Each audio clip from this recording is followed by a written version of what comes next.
Hello, everyone. For those of you that don't know me, my name is Shawnie, and I am the founder of Collective.aporia. I'm also the writer that gives you the full moon offerings every month. And I've decided to do it a little differently this month. I've decided to record myself speaking to you, and I'm going to tell you why in just a minute. But forewarning, I'm a little bit nervous. I don't love to be on camera. But I think it's important with this full moon to practice using our voice, and I'll tell you why. But I firstly just wanted to say thank you so much for being here and for watching and for being a part of Collective.aporia. The team and I are so grateful to be in community with you, and we're so excited to continue to grow that community and to get to know each of you better, hopefully. So this full moon today is a full moon in Gemini, and it's the full Beaver Moon, and it actually comes with an eclipse. And at the time of me recording this, the eclipse has already happened. It happened at, I think, 2:30 in the morning Eastern Standard Time. But though the themes of this moon and the eclipse are going to be kind of staying with us for a few weeks. So just because it has passed doesn't mean that we shouldn't meditate on what it is telling us. And the first thing that I wanted to start with was the fact that Gemini is a mutable air sign, and Geminis are, I have a few Geminis in my life that I absolutely adore. They're magical, intelligent and curious people that are so good at finding the answer to something, whether that is like through research, reading, or divination, or any of those tools, or just through like self-exploration and self-awareness. And we're also in Sagittarius season, which is a mutable fire sign, and some of my favorite people in this world are Sagittarius, and they are also extremely curious. They are really good at finding the answer. They are really good at going to get the answer, like on an adventure. And just both of these signs being mutable, there's a lot of adaptation. Like, these signs are really good at adapting. And I think that this is really important because a lot of what I'm going to tell you today is inspired greatly, or mostly inspired by a tarot reading that I did earlier today, and also a video by Sarah Verba, who I've mentioned before in other offerings. That I follow her, and I consider her a really great astrology teacher. But basically, the tarot reading that I did this morning, and then the video that I watched after, there's a lot of this conversation about the noise. And not just the noise, but like the stories that we tell ourselves, the stories that we listen to, the stories that we tell other people. And I think 2020 has been a very loud year. It's been one hell of a year, and there has been so much fear and so many stories. And I think what has happened is, in some ways,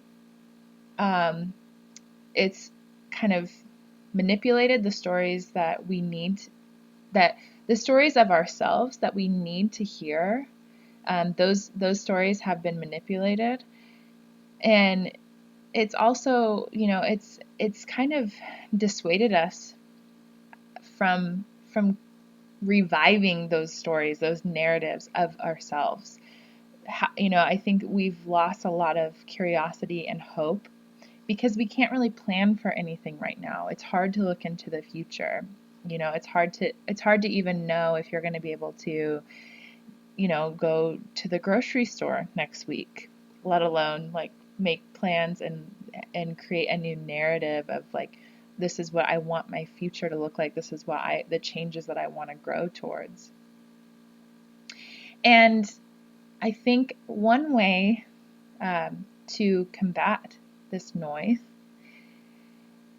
is to kind of reclaim the voice, reclaim the sound. There's a lot of air energy in this full moon, and air is really associated with the swords and tarot, but also the throat chakra. And so this is why I decided to record this video with you today, because it'd be kind of funny for me to ask you to speak these truths out loud for yourself, and I'm not speaking.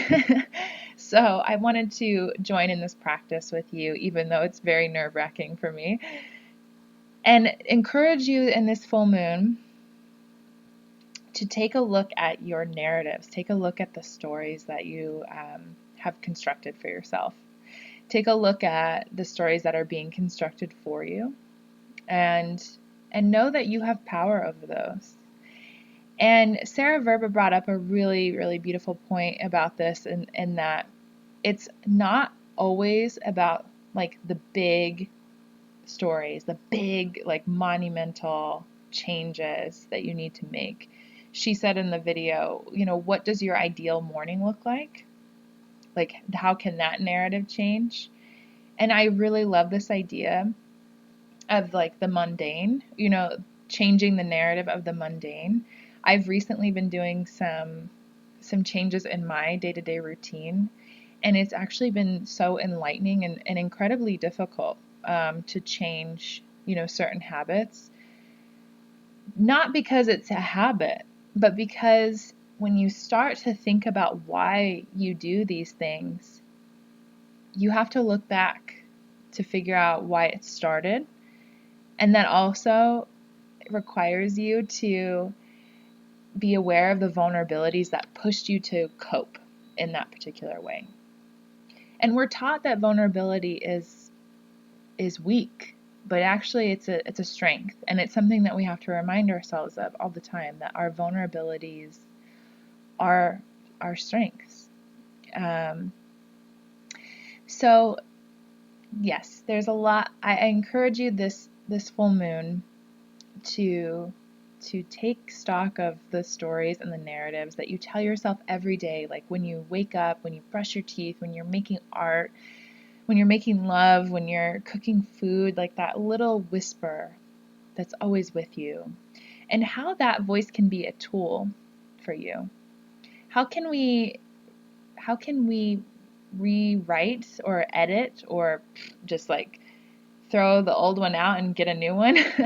It depends on what you need, but how can we rewrite this narrative so that it allows us to enter into this new age? Because on December 21st, Jupiter and Saturn are moving into a new age, an age of Aquarius. This only happens every few hundred years. I mean, this is like once in a lifetime that, we get to experience this. So we're moving into this new age, Aquarius, which is also air. So how are we going to go into this new age speaking truth to ourselves every day in the little things, so that when it's time to step up and use our voice for the big things, we are grounded and we are rooted. We know who we are. We know what we want. We know what brings us joy. We know what brings us pleasure. And we'll be stronger for that. And I think this is just so perfect on the Beaver Moon, because if we think about the beaver as an animal, it's an extremely methodical creature. Everything that it does, it basically can do what every habit, every pattern, everything that it does changes its environment for its benefit, for it to be, safe and thrive in a particular place. And that's what, it's nothing glorious. It's nothing glamorous. It can be hard work. It can be mundane. It can be, even monotonous sometimes, but it allows an extreme change of environment in order to thrive. And we are capable of that too. Every day we do things, we get up, we put on clothes, we get ready, we go to work. It doesn't seem glamorous, but this is where those narratives of ourselves begin, in the mundane. And we have to change those. If they are holding us back, if we're using them to cope, if we're hiding from things or holding on to things that don't serve us, those narratives aren't allowing us to thrive.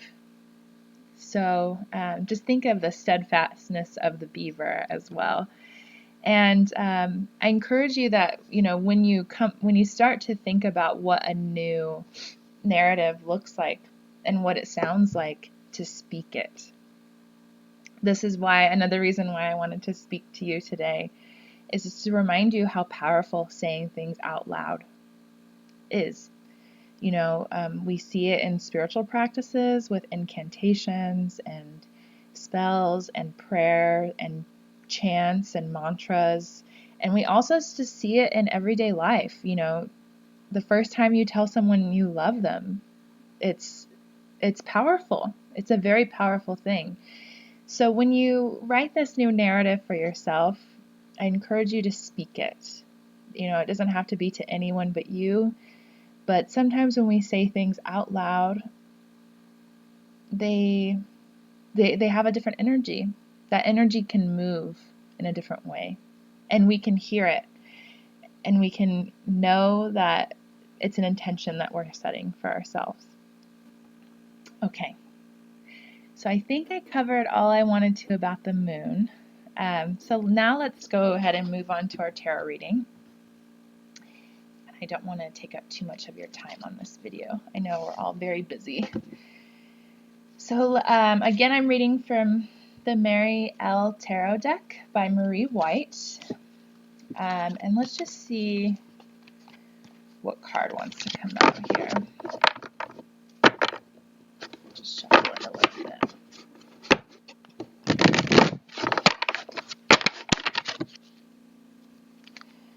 So, we have the Nine of Wands, which is I hope you can see this. It's a very fiery card, the Nine of Wands. So, for me, the nines are always not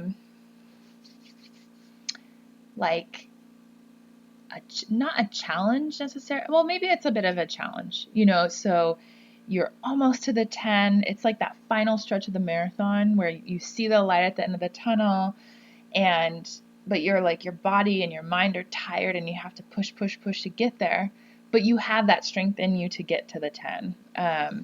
In the 10 being like the end of the numbers in the minor arcana. But and wands are fire, which are often associated with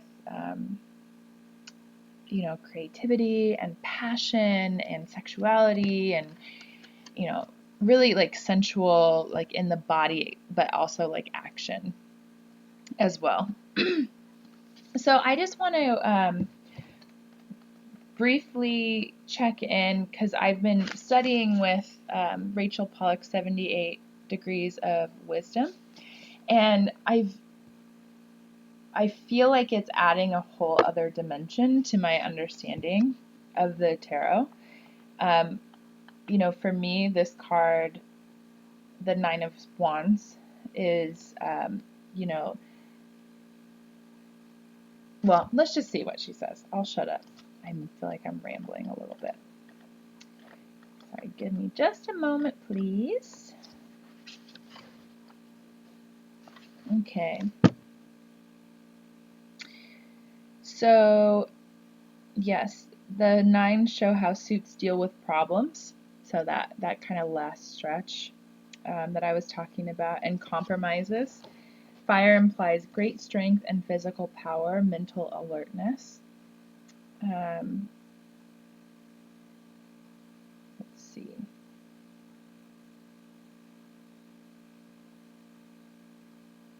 The wands behind him, she's talking about in the Rider-Waite deck.